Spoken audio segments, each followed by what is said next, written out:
One of the great works in literature, one of the great works in philosophy, one of the most influential poems ever written, the Bhagavad Gita. The Gita.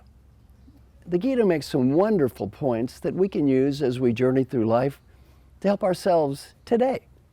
One of the great points from the Gita is simple to understand, yet hard to really implement. What is it? Do not become attached to the fruits of your labor. Do not become attached to the fruits of your labor. This is a very non-Western concept because we're so focused on winning and achievement and being proud of what we've done that we get lost. If you look at the wisdom of this, the great Western disease is, I'll be happy when I get the money, status, BMW condominium. Well, as you grow older, you learn, not really. Happiness is not going to come from some achievement or some car or some money. Don't become attached to the fruits of your labor because happiness is a process in life. It's not a result. Ironically, this actually helps us achieve more in life rather than less. Let's take a golfer. You hit a golf drive. It's a beautiful drive. It's going right down the middle. Someone has left a can in the middle of the fairway.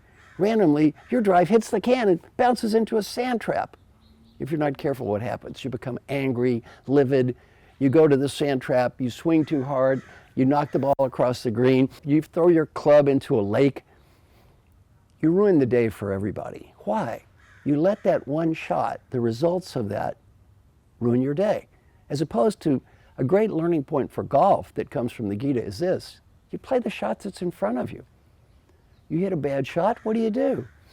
Let it go. Because if you think about the previous shot, the fruits of that labor, you're going to ruin yourself for the future shot.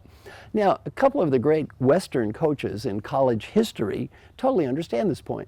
One of them, although I didn't think he defined himself as a Buddhist, had a very Buddhist philosophy, was John Wooden, the coach at UCLA. I have a PhD at UCLA, and I was there when the great coach was there, and John Wooden never focused on winning. Do you know what he said? In life, what's important is that we do our best. If we do our best and win, we should be happy. If we don't do our best and win, we have nothing to be proud of. And by the way, if we do our best and lose, we shouldn't be ashamed. Why? We did our best. He said, in life, all I want you to do is just do your best. That's a key point from the Gita. Do your duty, do your best. Another great coach is probably one of the top coaches in football in the United States today, Nick Saban, coach of Alabama, wins the national championship. Rather than reveling in the victory, what is the first thing he said? The biggest problem I have with winning this championship is got to go to a bunch of dinners and a bunch of distractions. What I really want to do is go back to work and focus on next year. And let's get back to work and practice and do what's right and learn. Well, both of these great coaches learned something from the Gita. In life, do your best. Golfing analogy, you hit that shot. It's in front of you. Play the shot that's in front of you. Whatever you did in the past, take a deep breath and let it go. You can't change the past. You can't change the results of the past.